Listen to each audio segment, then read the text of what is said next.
Thanks a lot, Ryle. Well, let's get on to something absolutely beautiful. Now, if you are on a diet, I've got something for you because we are going to do what many people thought we couldn't. Now, you know that good old beer-battered fish and chips that you love so much? How about beer-battered fries? What I mean by that is that we are going to deep fry carbohydrates. You know why? Because it's Friday.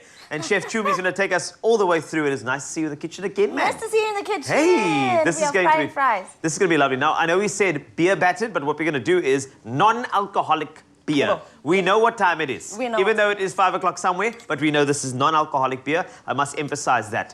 Where do we start? Because now the deep frying of any sort of vegetable, you're going to want to blanch or parboil it first, right? Look at you giving us gems. That is very important. Thank you. We want to make sure that we cook them beforehand. Yes. Because when you go and deep fry them, we want that beautiful crust and they be nice and soft and mushy on the center. So our potatoes here, we've already cut up and we've parboiled them in some nice hot water. Make sure that they cool down before. I just heard an accent there. Did you say hot water? I said hot water. That's so good. So you just went American like that. That's great. So what you parboiled it and parboiled my you put it in the flour. Is that like a good normal flour or just some other? Hold on, I know why you did the flour. It's Valentine's Day. Flowers. Valentine's is coming. What is your boyfriend? Lekker. He's probably somewhere within these fries because I'm about to eat the fries. So anyway, let's go back into the batter, right? Yes, our batter starts with some flour. We've got some garlic powder, some onion powder, because this is where our flavor is going to be. You don't want to waste time and start, doing a lot of things. Put your flavor in here. Yes. Make sure that when you fry it in there, the flavor goes from there into here.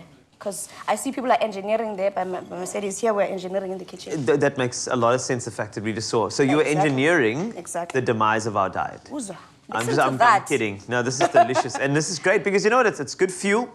And I love the fact that you said season the flour because, it's very difficult to get seasoning inside a vegetable. And the way you get that seasoning and that beautiful flavor is through this, which is great. Right, so that's one step. So we also need additional flavor. We want freshness. So I need you to chop up some parsley for me there because if you can see those specks of green, not only is it appealing to look at. Yes, it is. It is divine when you bite into that crispy potato and it's got that pop of parsley flavor right there. So do your thing and chop up exactly, my guy. So while he does that, I'm going to go ahead and mix the rest of our batter. We've got our dry ingredients, our spices, some salt. I added some baking powder because that gives it that nice crisp, body that we've got over there. I gotcha. Thank you very much. Ooh, you're welcome. I'm going in with our non-alcoholic beer. Non-alcoholic, eh? Non-alcoholic. That's it, because it's quite early. Jonga, if you don't want to use a non-alcoholic beer or anything of the sort, you could still use something like a sparkling water.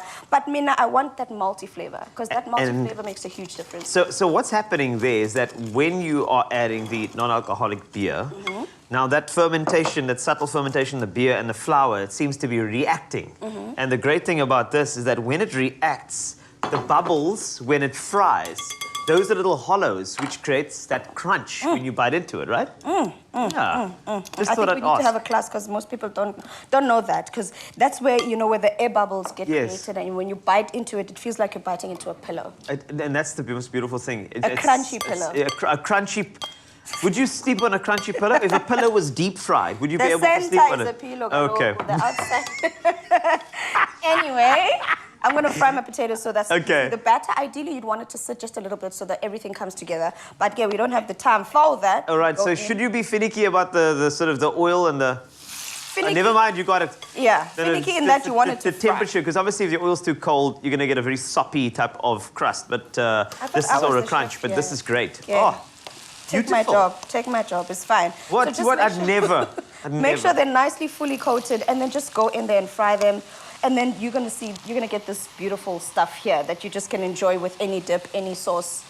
Who would you enjoy this with? If you had Myself. to choose, well, not only yourself, man. Okay, if you could choose one celebrity to sit down with and have some beautiful, non-alcoholic beer-battered fries, who would it be? A celebrity that will share their money with me. What's the use of sharing my food if they don't share their money? So you're saying Elon Musk and you, beer-battered fries? That is a possibility. Like SpaceX meets beer-battered fries. Could be the new thing. Microchips in their head and then beer-battered fries. It's the same thing. It makes sense. I like it. If you would like to check out any of the recipe and all the ingredients as well, go to expressoshow.com. And the great thing is we have prepared a recap for you that you're going to want to follow, and you might just make this morning with non-alcoholic beer. Check it out.